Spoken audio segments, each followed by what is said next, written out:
Okay, I like that little awkward voice, so carry on there. So yeah, welcome to TechMeet. It is our third of the year, so really nice to see everybody. And I know a few of you we saw at the partner forum. You can see some people that spoke there, and some of these sponsors are also joining us today. So yeah, really nice to see everybody, and hopefully you'll find today useful or enjoyable, or ideally both. So today we are going to be talking about technical networks. So like I said, it is a regular forum, and it's quite informal, and we do like to keep it quite chatty. So please do say hi in the chat function. When you get a minute, tell us where you've come from, and then we'll get started on discussing some different networks as well. So can everyone see my slides okay, just to confirm? Yeah, perfect. Thank you for those who are nodding. Like we say, today is about technical networks. So that can mean kind of different things for different people, and we'll cover a few areas of that today.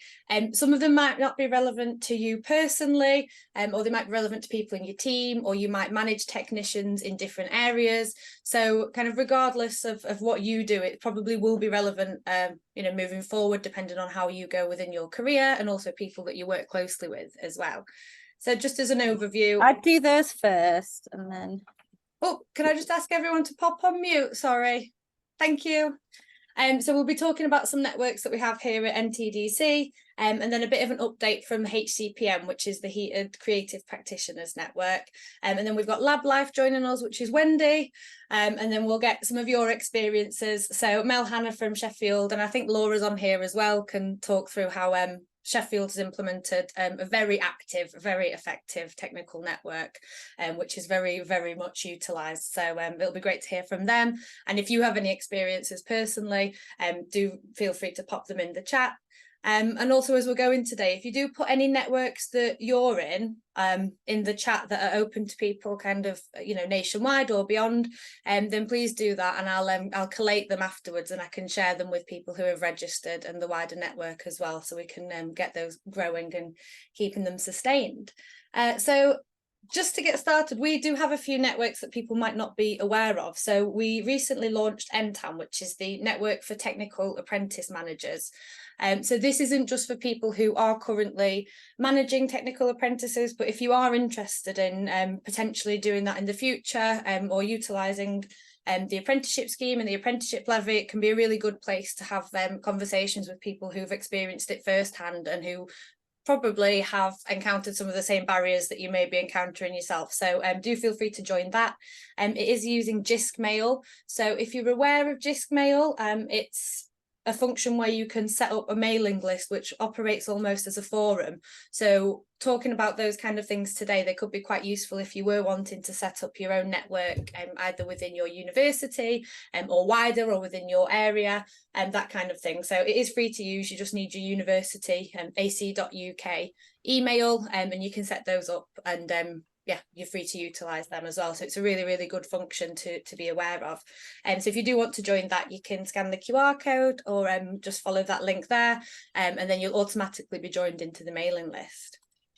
And then brand new today, so you're the first people to hear about it. We sent out a survey recently asking people for some feedback. And within that, we asked if people would be interested in joining a network for partner affiliates. So we haven't currently had that. And it's something that we've been aware people were slightly lacking within their membership, of having an area which was a forum for partner affiliates to discuss, cross university.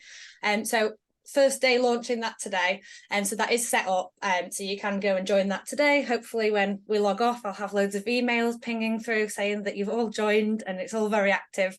So if you pop that on there, and then we can share things from the NTDC and any opportunities for yourselves and your technicians widely as well. So any questions you have, things like that, you can pop them in there, and everybody can automatically respond, and you can also kind of ask questions and support one another as well.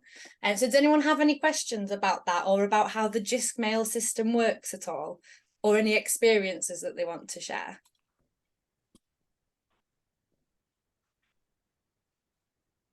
No, fine. If not, you can pop them in the chat, and I'll have those up throughout the day, and I can keep reading those through. So we do have a message there saying, James, no camera. That's the same, James. We'll imagine your face. But you have your internal technical network, Tech York, and a member of TMU, UBMA, and the NTDC Apprenticeship Manager Network. So that's great. Someone from NTAM, and then the UK ITSS Technical Specialist Network. So the only thing with JISC is many people reply to all. Yes, that's very true. So I guess dependent on the type of email it is, you might want to kind of tailor your response in that way. If you think it's relevant to the entire network, then maybe do reply all. But otherwise, if someone's asking a specific question, it might be useful to just reply directly to them. But yeah, that's great. Thank you, James. So there's loads of networks available. Like I say, some will be relevant to yourselves and your teams, others maybe not, but you can signpost other people to them. So that's yeah, really helpful. Thank you, James. And then Jan from Liverpool, you chair the technical network there and also on TMU, etc. Fabulous. So Jan might pull you up later to discuss your technical network. You'll be delighted to hear. Lovely. Okay, so I'm just going to hand over now. So the HCPN is the Heated Creative Practitioners Network. It's having a bit of a relaunch, so I'm going to hand over to Harriet at Heated, so she can discuss what's happening over there. Thanks, Sav. Yes, so good afternoon, everyone. I'm Harriet, the Centre Administrator here at Heated, and I also help to facilitate the HCPN. So just a bit of a background for those of you that aren't aware of what it is. So we kind of created the network at the start of last year. And for a while, we were just trying to find out what people wanted from it, the kind of support we could provide, what it was that people needed. I'm not going to read out everything on that slide, but as it says there, we noticed that especially those in the creative industries, they were underrepresented. There was a big gap in terms of support and comms for them. So we wanted to do what we could do to kind of bridge that gap with the communication opportunities that we had and our contacts. So we set about doing that. We did a few online events. We spoke to our members. We've got a working group of over 20 institutions, and they're kind of the brains of the operation. So whilst we facilitate it here at Heated and our name's in it, we don't do a great deal in terms of the legwork and finding out what people want. So we had a bit of a break over summer, and now, as Sav said, we're kind of relaunching. Not too much has changed. We've got a new logo, a lovely new logo that Sav did. And we also have a JISC mail. So she's just run through that. But it was really important for us that we provided a way that technicians could communicate directly rather than it all coming through us and waiting for responses. Another thing that we hear a lot of is that there's a lot of specialties within the creative industries that not a lot of people do. So it'd be great to have those connections in other institutions and just finding them, really, so you're not on your own and trying to work it out on your own. So in regards to that, we normally meet on the last Tuesday of every month, apart from this month. So our next meeting will be on the 3rd of October. They're really informal. It's half an hour's chat sometimes. Obviously, we're relaunching, so it's a great time to start and join, meet all the members, and spread this amongst your colleagues. And our plans moving forward really to find out again what more we can do to support staff members and plan some events, do some more online events. We wanted to run an on-site event this year, and that is a big plan and an aim moving forward. You know, we've got lots of opportunities coming. IST and Creative UK have just launched professional registration. It's a really proactive and exciting time for this kind of stuff. So I think that's it from me. I've waffled a little bit there, really sorry, but the JISC mail barcode is there, so do scan that, and we'll be sharing that as well afterwards. And if there's any questions about the meeting or anything on the 3rd, then just drop me an email.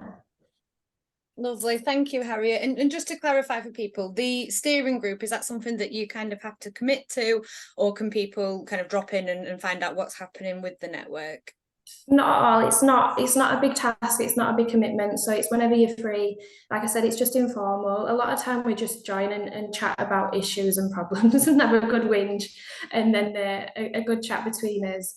But everybody's always updated. Everything always goes out to all the group, and yeah, it'll be in the JISC mail now as well. So anything that's discussed, it's there for everyone to see.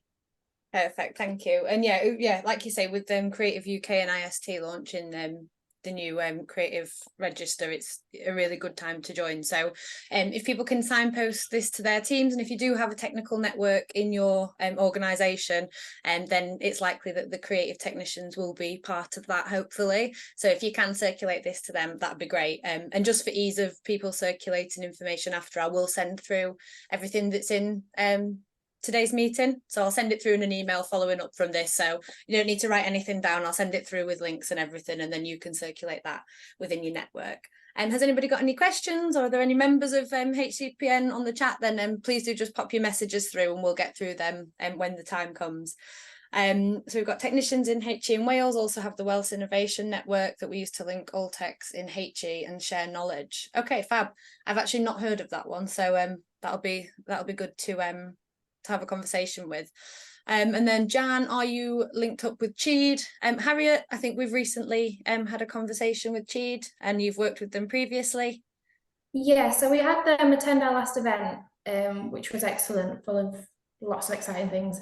But yeah, we've reached out to Cheed, and we're going to try and work with them moving forward.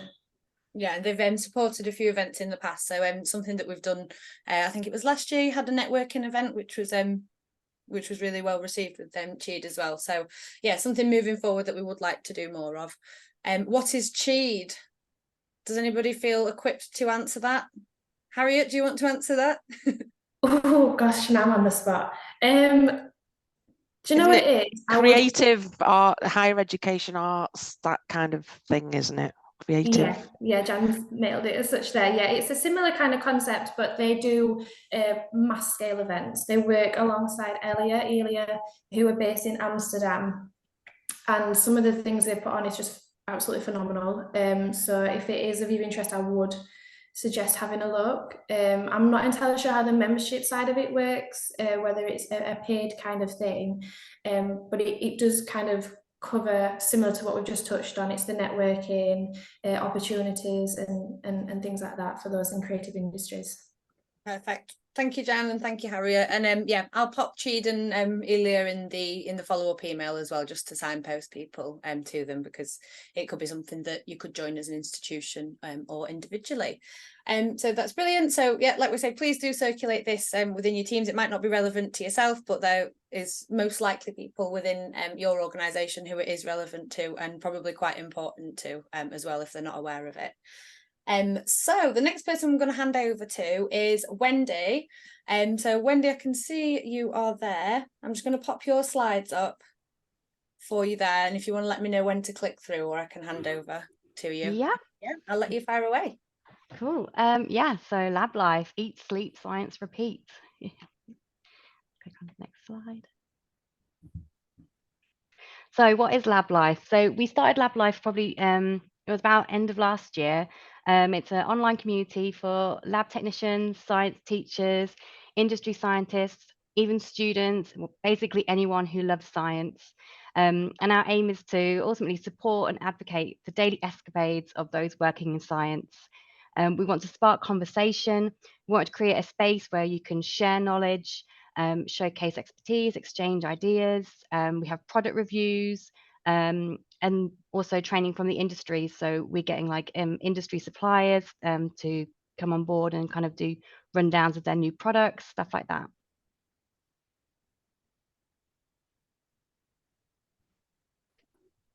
So our website is lablife.co.uk, and then on our website you can find an eclectic mix of content. So we have loads of videos, so they range from experiments to how-to practicals, how to set up certain experiments and kits, unboxing of products, top tips, all those kind of things. We also have guest blogs, so everything from like top tips to grant applications, anything that you have a passion for, want to share your advice on. We can promote anything that you send over. We'll be more than happy to feature it on the website as like a guest blog, or even give it a shout out on the socials. We have features, so we've just started doing a behind the prep room door feature, which is encouraging technicians to share their prep room, their best practices, you know, what works in their prep room, and any ideas they have to share with other techs.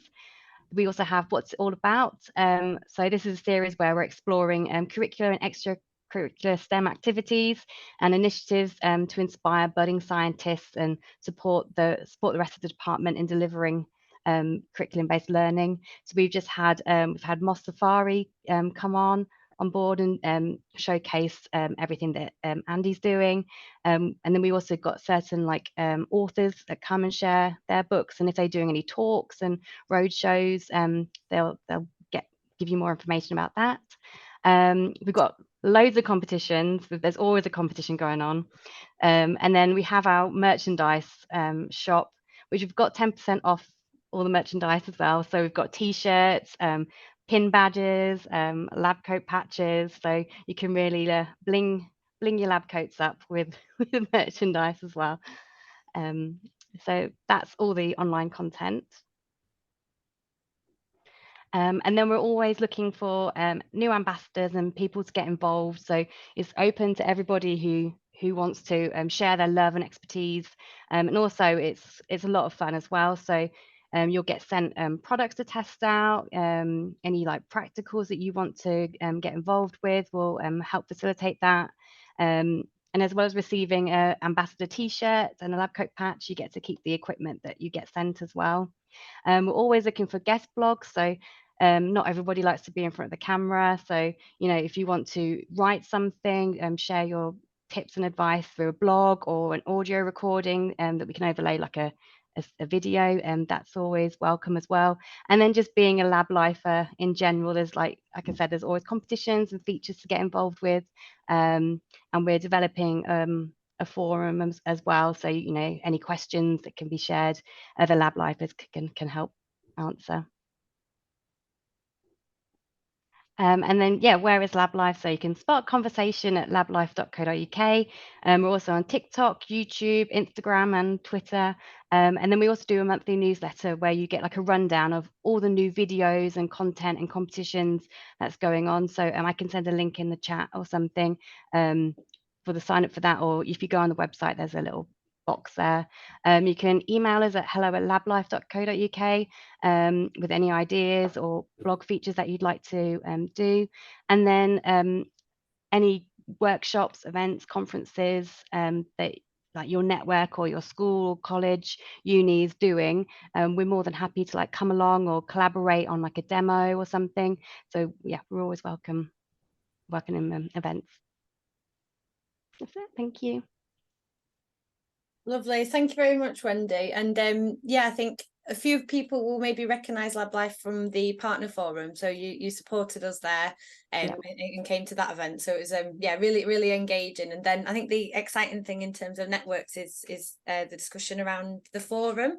And so I know that's kind of in place at the moment and developing. Are you okay to just talk a little bit more about that and how that would support technicians within universities? And I know it's beyond that, it's within schools as well, isn't it? I think we might have a school technician in here potentially. So.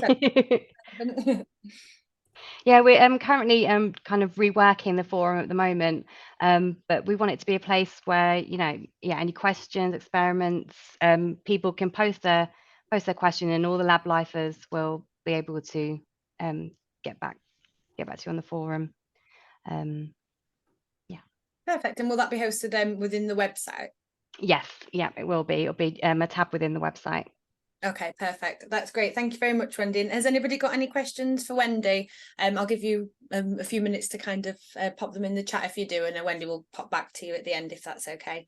Sounds great. Unless you need to jump off. So so thank you very much. And it is kind of things as well that I think people often aren't aware of, and just having these conversations where you can have those forums and those places, becoming a LaBLiFer, it does make people feel involved in a community, and it can be quite important, particularly for people who might be starting out in their career as well, to feel that they're part of a wider network. So thank you very much for sharing that.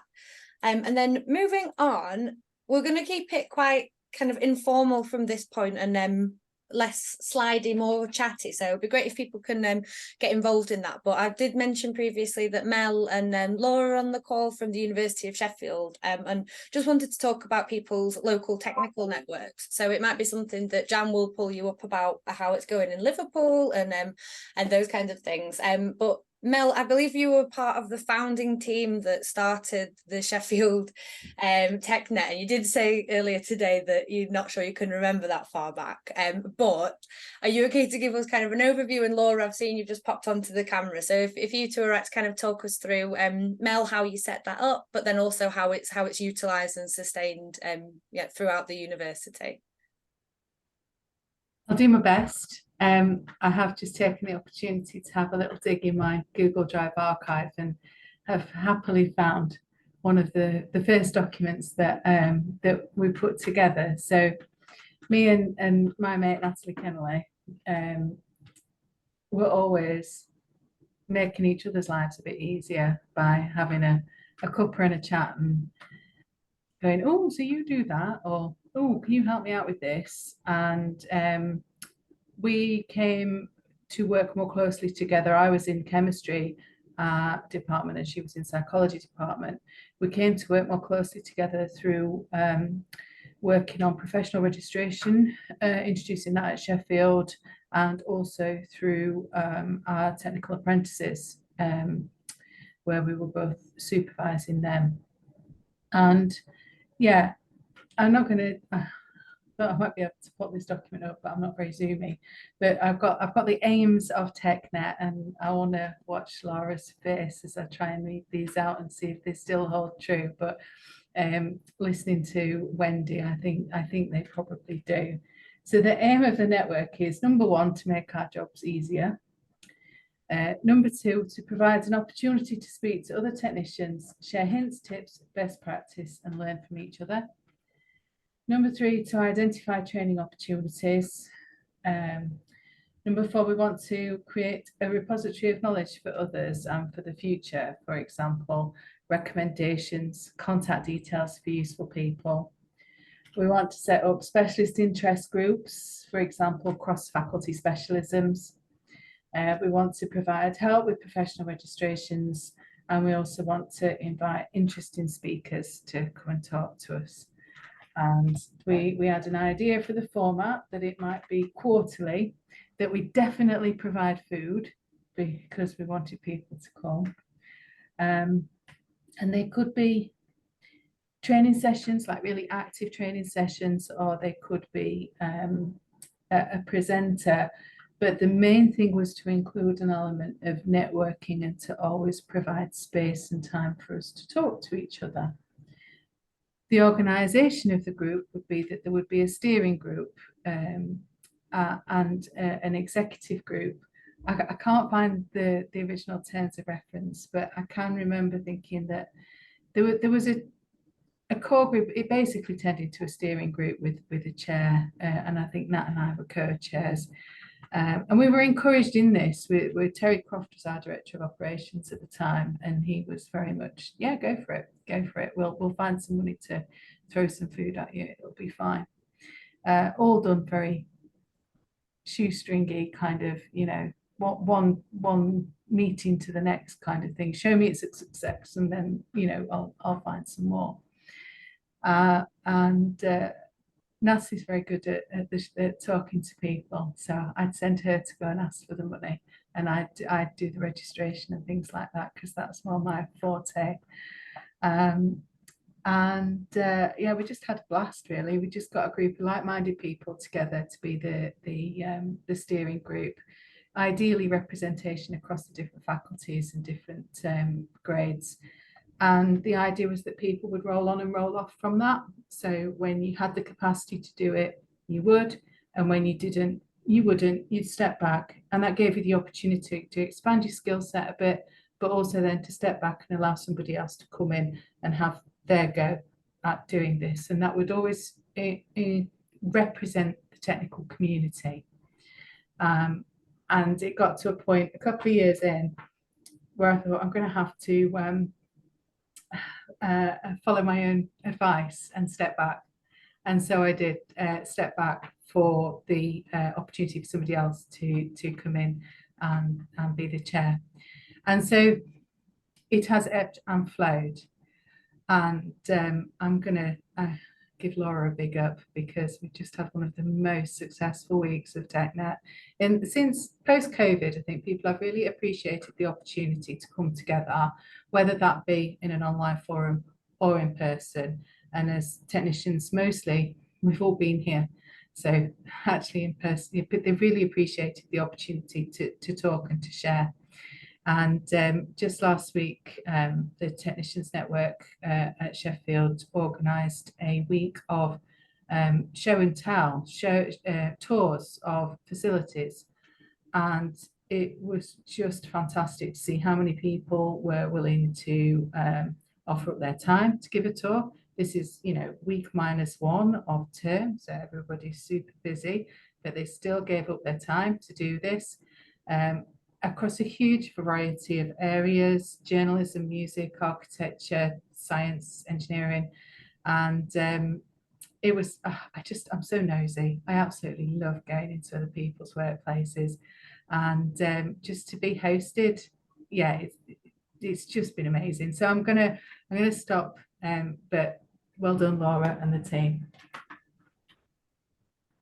Perfect. Thank you very much, Mel. And yeah, it's great to hear the kind of thing where the setup was something quite informal at first, and then it has developed into what it is, because at the centre here we are hosted by Sheffield University, so we do get a lot of the kind of internal communications and stuff. And yeah, hats off to the TechNet team. And Laura, I don't know if you want to speak a little bit more about what you've been doing within the network, because it seemed like a fantastic week, like Mel said.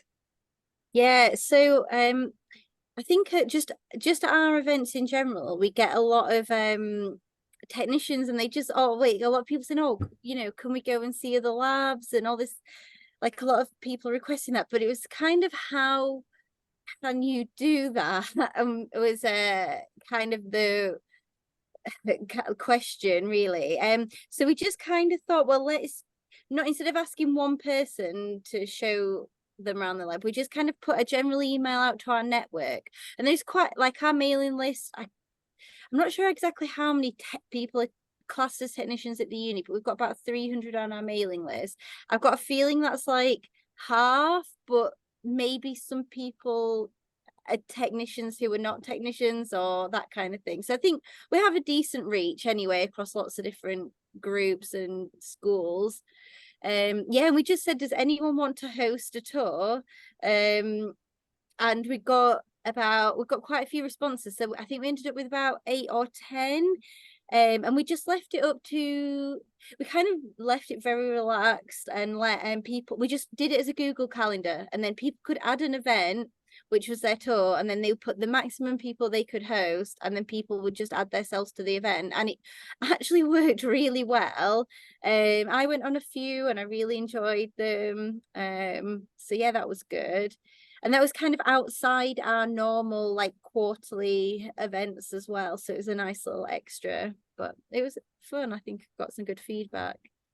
And yeah, and just as like an overview of what other, like, events we've had, like, so this year we've had some really, I think, some quite good events. We had a technician showcase, so we asked, there was like 4 technicians. We just put out if anyone had been involved with anything interesting or wanted to let us know what they were doing, and just to do a little talk. So yeah, we had 4 people, like somebody who'd worked on COVID vaccine projects, somebody who'd been on Spring Watch, somebody who was on Digging for Britain, and I can't remember what the 4th one was now. The Christmas lectures. Yeah, one of our technicians helped on that.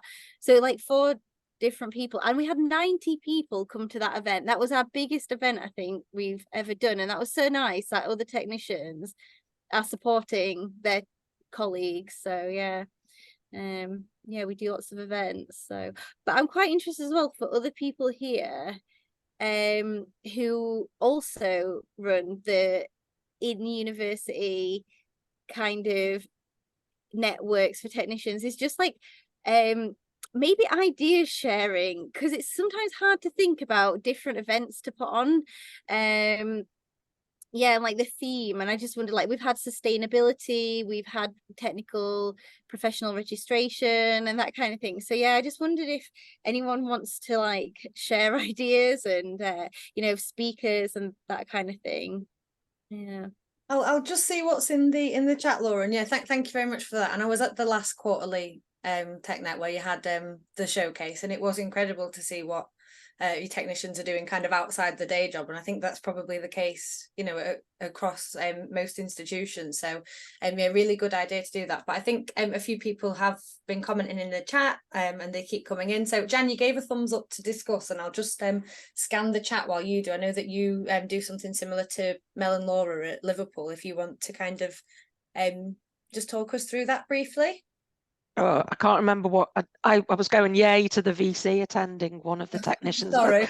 Yeah, but happy. What was the question? What should we discuss? I think for us, like, we try to focus topics around technician commitment and the 4 sort of themes on that. But yeah, I totally scanned Twitter and I've pinched Edinburgh's ideas, and I'm looking at Leeds' ideas at the moment, because we'd like to run a full week of events next year at Liverpool as well. So I think all of those topics you've talked about, like professional registration and, you know, things like outreach, that kind of thing, is always good to talk about. But yeah, we put a showcase event on at Liverpool earlier this year, and it was really great to get academic staff and students coming and looking as well. And you know, rather than, it's great other technicians coming to meet with other technicians, but having that impact where other people can come and see what we get up to as well would be great. And workplace tours, thumbs up for that as well.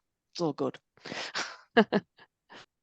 Yeah, and maybe it's something that we could, you talked, Laura, about ideas sharing. It could be potentially something that if we get people joining the general NTDC network, then we could start a thread around that, and people can kind of share ideas of what's worked for them, or things that perhaps hadn't worked and why not. And so if people are up for that, then please do just yeah, join the network, and I'll get that sorted early next week as well. And so has anybody else got any experience within their network, something that has worked for them? She's in here, Mum. I think Fee's accidentally on, maybe.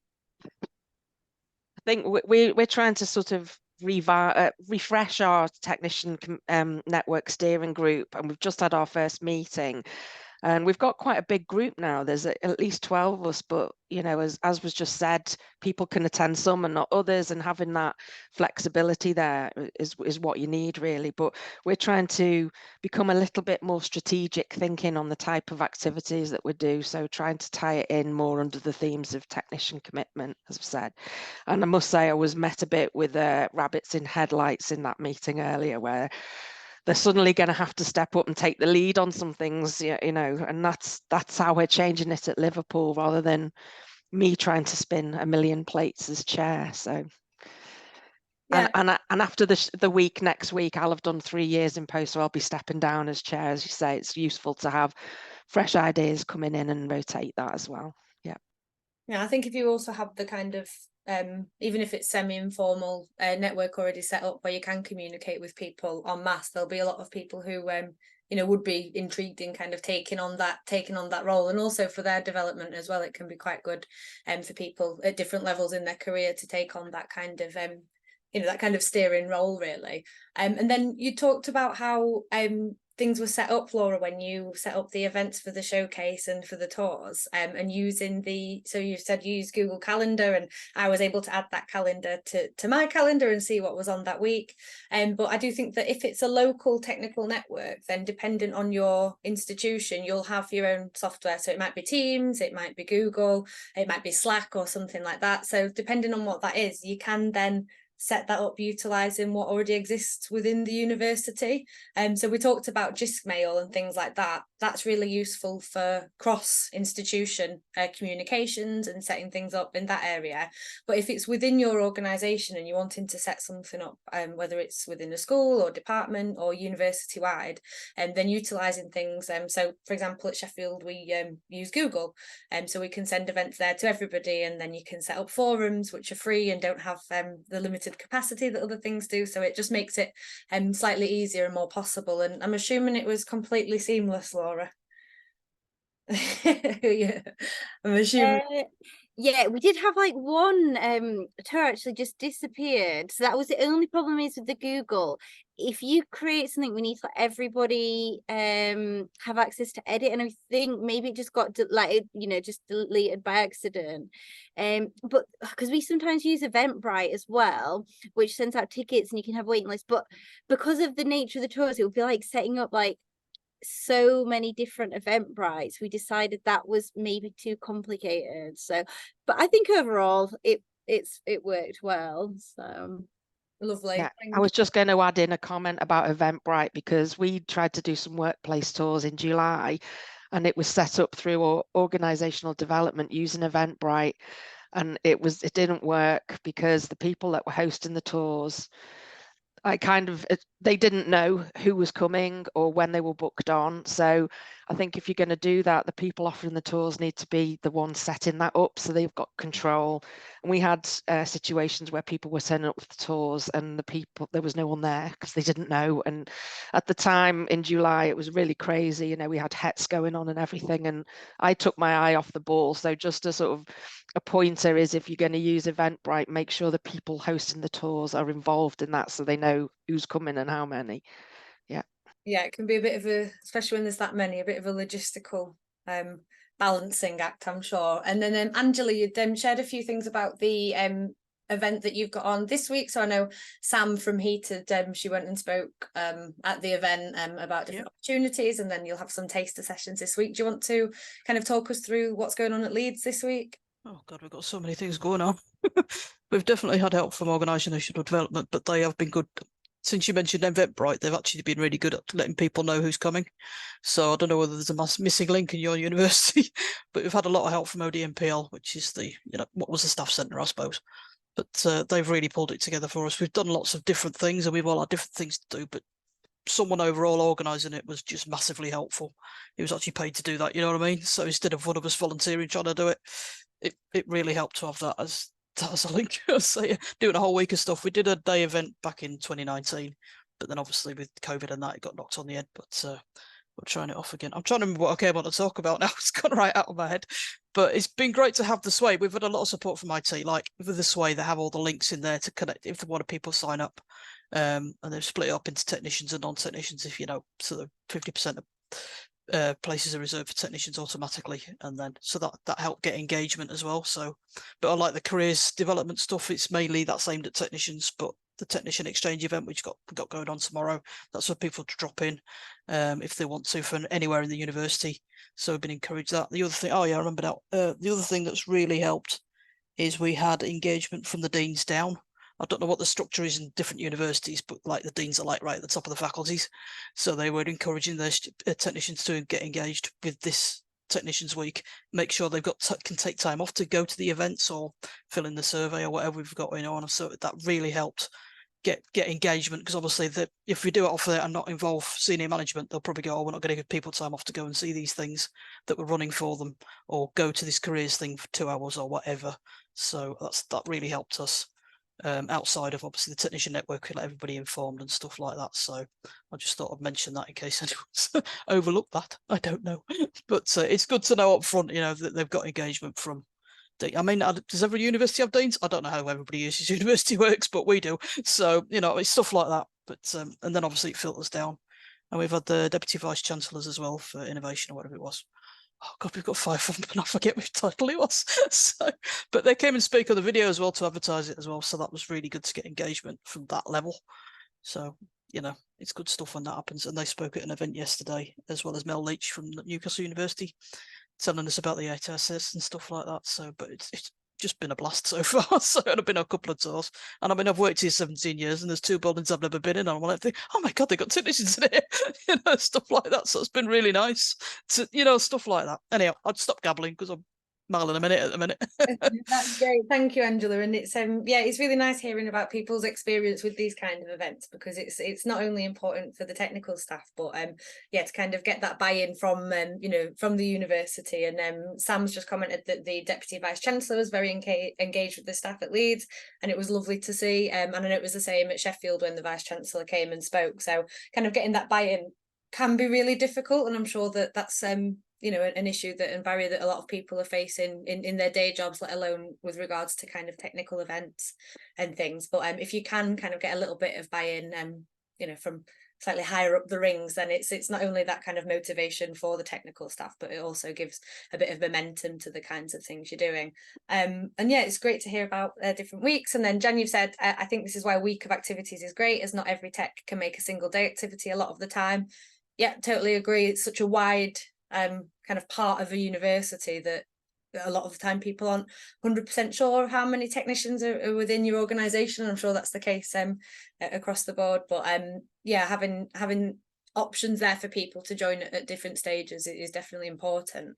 And to make some of the events hybrid was great too. Yeah, great point, Angela. And it's also more inclusive to do that for people who potentially can't come onto campus every day for whatever reasons they've got going on.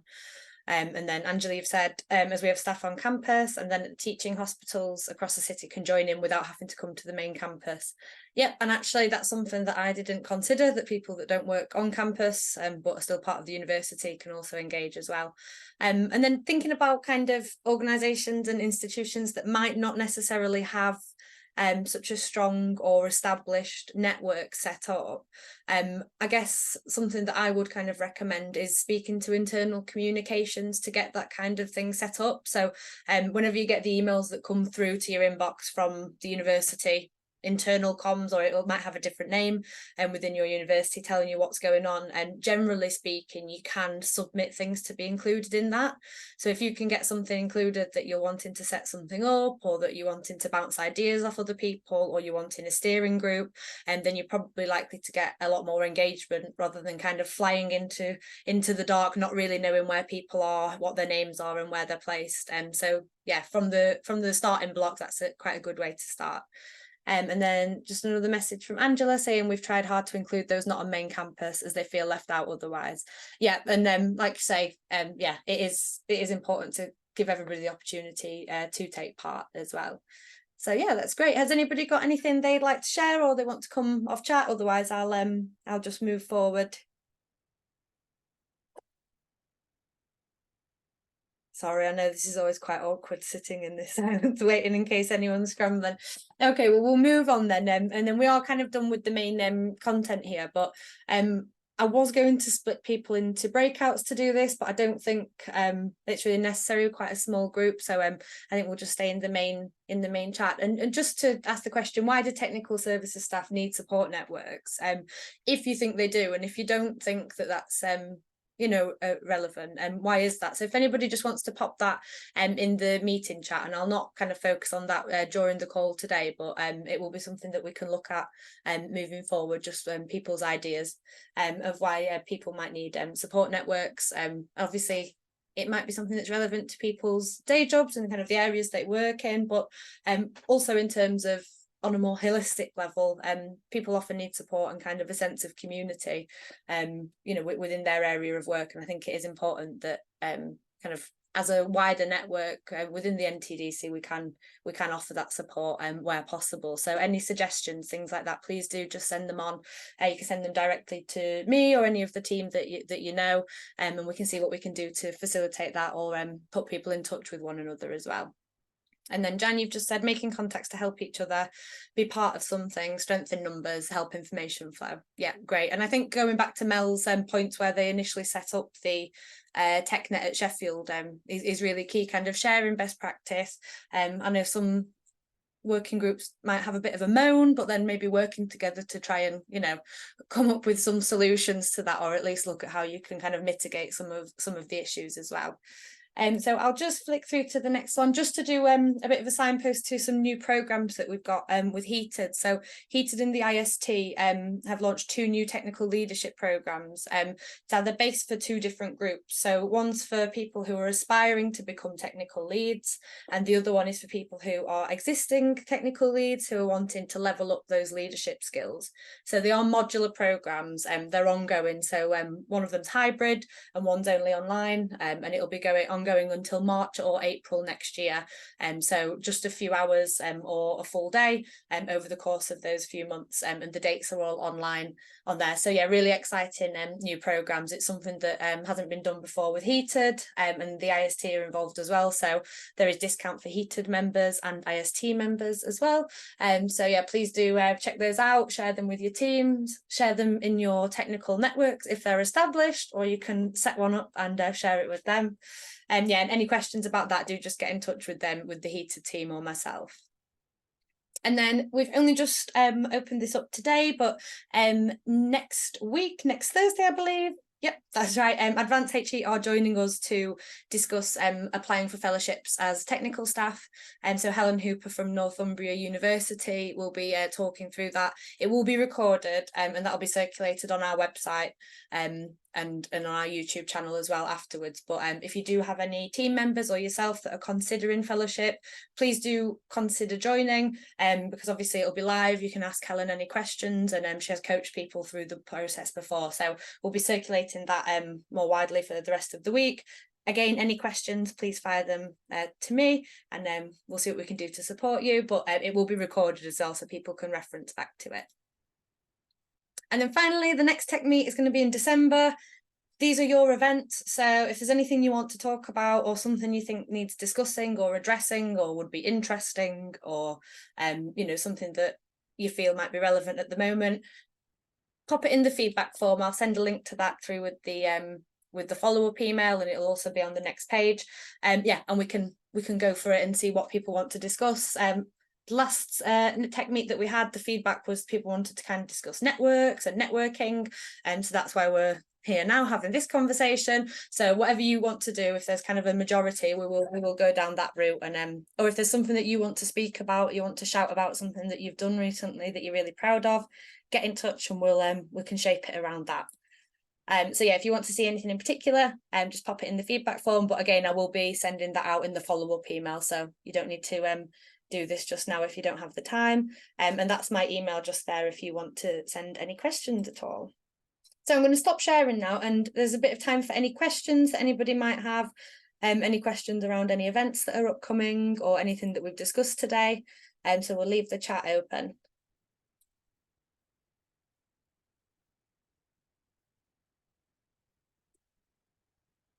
Can I just ask about the Technical Apprentice Managers Network? Yeah. Has there been any meetings, or have I missed something, or has anything come out from that? No. So we've not had any meetings yet. So what we want to do is kind of get a few more people on board, and then we'll probably have the kind of meeting that we've already discussed today, where we'll keep it, you know, quite informal and just think, okay, what is it that we're trying to achieve here? What are people wanting? What do people need from it? Yeah, so we'll have a look at that probably before Christmas. We'd like to get that in. It was something that we wanted to do in the summer, but I think we all know how summer is with trying to get people on board in different areas. Yeah, so I'll pop that information through as well. Great. I was just checking I hadn't missed anything from that. No. And I'm just going to pop the feedback form link in the chat, just as someone's requested it. So that's just in the chat for you there if you do want to submit that. And I'm going to just stop the recording now as well.